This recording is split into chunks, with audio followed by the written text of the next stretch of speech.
thermodynamic. Last time we discussed about direct calorimetry and today I will discuss about indirect calorimetry. आज के इस lecture के अंदर हम इनडायरेक्ट कैलोरीमेट्री पे बात करेंगे. ठीक है, लास्ट लेक्चर के अंदर हमने डायरेक्ट कैलोरीमेट्री पे बात की कि डायरेक्टली किसी भी रिएक्शन को लेकर कैलोरीमीटर को यूज़ करके अगर उसकी हीट चेंज या एंथैल्पी चेंज को मेजर कर लिया जाए तो उसको हम क्या कहेंगे, डायरेक्ट कैलोरीमेट्री. ठीक है, और अब यहाँ पे आज हम बात करेंगे इनडायरेक्ट कैलोरीमेट्री. सबसे पहली चीज़ आपने उसी तरह से जहन में रखनी है कि इनडायरेक्ट कैलोरीमेट्री का मतलब सिंपल सा ये है कि जब हम सिर्फ रिएक्शन को लेकर उसी को लेकर डायरेक्ट हीट ना मेजर कर सके. जैसा कि मैंने लास्ट टाइम आपको बताया था कि डायरेक्ट कैलोरीमेट्री हम उन रिएक्शंस के लिए यूज़ कर सकते हैं जो रिएक्शन कंप्लीट हो, जो 100% कंप्लीट हो, जिनमें कोई साइड प्रोडक्ट या साइड रिएक्शन ना हो. ठीक है, तो जितना हमारा रिएक्टेंट है वो हमें 100% हमारा डिजायर्ड प्रोडक्ट दे, साइड प्रोडक्ट्स ना बने, उन रिएक्शंस के लिए हम डायरेक्ट कैलोरीमेट्री यूज़ कर सकते हैं. लेकिन हमें ये पता है कि केमिस्ट्री के अंदर बहुत सारे रिएक्शंस ऐसे होते हैं जो हमें सिर्फ हमारा मेन प्रोडक्ट नहीं देते, जिसमें बहुत सारे साइड प्रोडक्ट्स भी होते हैं और समटाइम रिएक्शन कंप्लीट भी नहीं होते. ठीक है, तो in that case we use indirect calorimetry. अब यहाँ पर बात आती है कि इनडायरेक्ट कैलोरीमेट्री में हम कैसे मेजर करते हैं. तो याद रखिए, इनडायरेक्ट कैलोरीमेट्री में हम एक लॉ यूज करते हैं, दैट इज हेज लॉ. ये बहुत ही ज्यादा इंपॉर्टेंट लॉ है.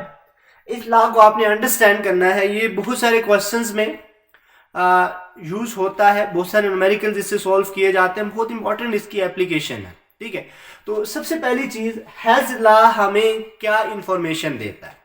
बिल्कुल सिंपल अल्फाज में आपने बात ध्यान में रखनी है. अकॉर्डिंग टू हैज लॉ, इस लॉ के मुताबिक ये कहता है कि अगर एक रिएक्शन एक स्टेप में हो रहा है या एक से ज्यादा स्टेप में हो रहा है, जो नेट हीट चेंज आएगी वो सेम रहेगी.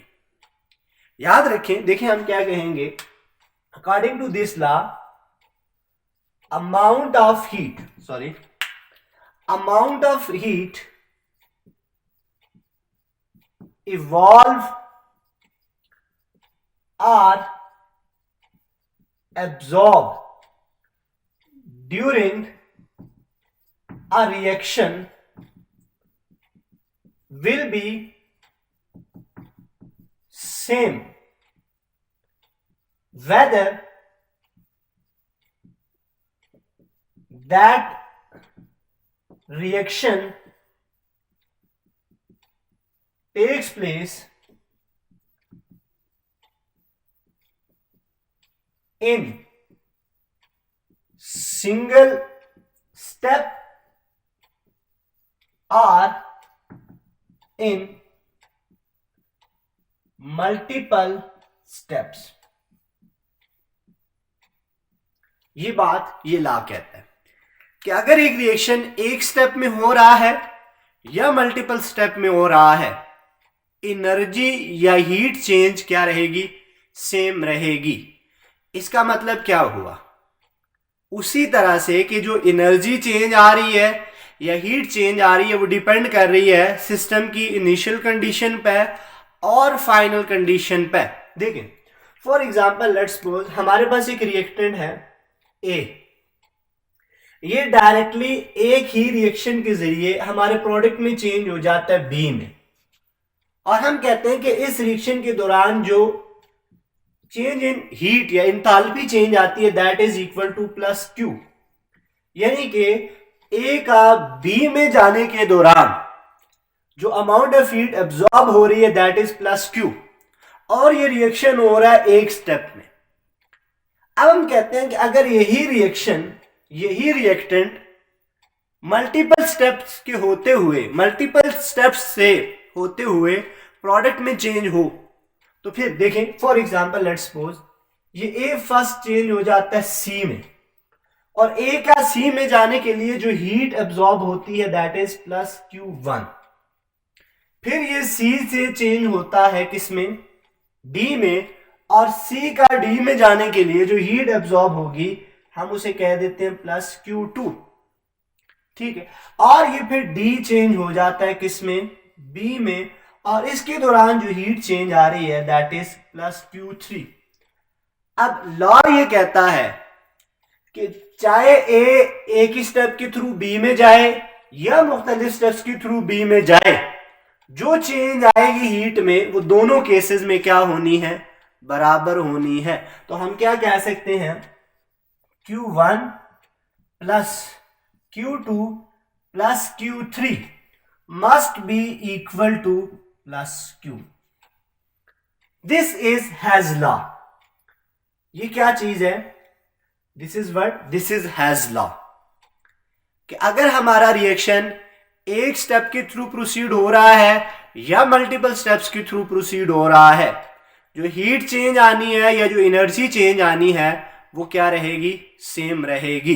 तो इसका मतलब क्या हुआ कि जो एनर्जी है वो initial state of system and final state of system के ऊपर डिपेंड करती है। हमें इस बात से कोई लेना देना नहीं होगा कि आपने रिएक्शन एक स्टेप के थ्रू करवाया या रिएक्शन मल्टीपल स्टेप के थ्रू करवाया, ठीक है। इसके लिए एक एग्जांपल मैं देता हूं आपको, एक एग्जांपल लेकर हम इसको एक्सप्लेन करते हैं। फॉर एग्जांपल हमारे पास एक रिएक्शन है that is a formation of Na2CO3, sodium carbonate की फॉर्मेशन। ये रिएक्शन सिंगल स्टेप के थ्रू भी हो सकता है, मल्टीपल स्टेप के थ्रू भी हो सकता है। फॉर एग्जांपल देखें, हम ये कहते हैं NaOH, 2 mole of NaOH react करते हैं 1 मोल ऑफ कार्बन डाइऑक्साइड और इसके रिजल्ट में Na2CO3 बन जाता है, ठीक है, और साथ में वाटर। अब ये रिएक्शन एक ही स्टेप में हुआ है और इसके दौरान जो इंथैल्पी चेंज आया that is -89.08 kilo joule per mole. ये बात यहां तक क्लियर कि अगर ये रिएक्शन इस एक स्टेप के थ्रू हो रहा है तो इसके दौरान जो एनर्जी या इंथैल्पी चेंज आ रहा है that is -89.08 kilo joule per मोल। अब यही रिएक्शन मल्टीपल स्टेप के थ्रू भी हो सकता है। फॉर एग्जांपल देखिए, पहला step NaOH plus CO2, first step में क्या बने, NaHCO3 सोडियम बाइकार्बोनेट। अब ये एक रिएक्शन है, फर्स्ट स्टेप है, और इसके दौरान जो डेल H नॉट 1 इसको हम कह देते हैं that is equal to -48.06 kilo joule per mole, ठीक है। कि अगर सोडियम हाइड्रोक्साइड के 1 मोल कार्बन डाइऑक्साइड के साथ रिएक्ट करे और उससे हमारे पास क्या बनेगा, सोडियम बाइकार्बोनेट, और इसके दौरान जो एनर्जी रिलीज होनी है that is -48.06 kilo joule per mole. That is one step reaction.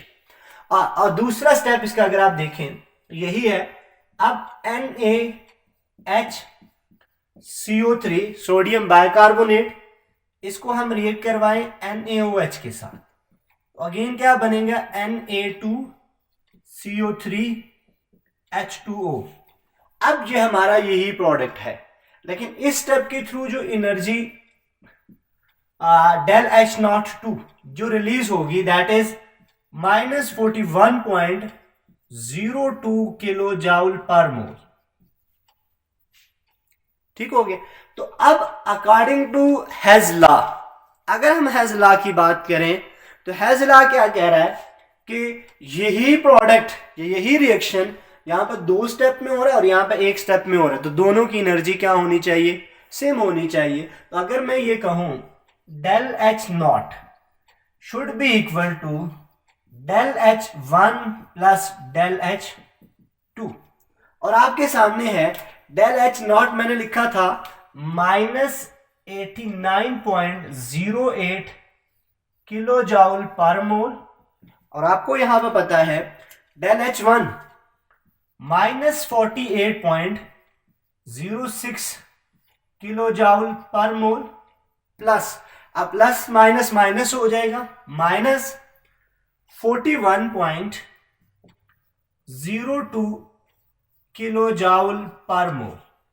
अब अगर आप इन दोनों को देखें, माइनस माइनस प्लस होगा और ओवरऑल आपके पास हो जाएगा माइनस 89.08 किलो जाउल पर मोल। तो ये वही एनर्जी है जो एक स्टेप में प्रोड्यूस हो रही थी। अब यहां से ये बात आपके जहन में क्लियर हो गई होगी कि चाहे एक रिएक्शन सिंगल स्टेप में हो रहा है या मल्टीपल स्टेप में हो रहा है, उसमें हीट चेंज क्या रहनी है, सेम रहनी है। तो आप एक सिंपल सी चीज याद रखिएगा, हेज़ लॉ हमें सिर्फ यही बताता है कि जो सिस्टम की हीट या एनर्जी है वो सिस्टम की इनिशियल और फाइनल कंडीशन पे डिपेंड करती है, इररिस्पेक्टिव ऑफ दिस कि आपने सिस्टम को एक स्टेट से दूसरी स्टेट में कैसे ले जाया। तो that's all about Hess law. आज के इस लेक्चर में हेज़ लॉ के बारे में हमने अच्छी तरह से डिस्कस कर लिया। Still if you have any confusion up to this point, you can mention it in comment box and share with us. In next lecture we will discuss about application of He's law, कि He's law की क्या क्या applications हैं, उसको हम कहाँ कहाँ पर यूज कर सकते हैं। तो till then thank you very much.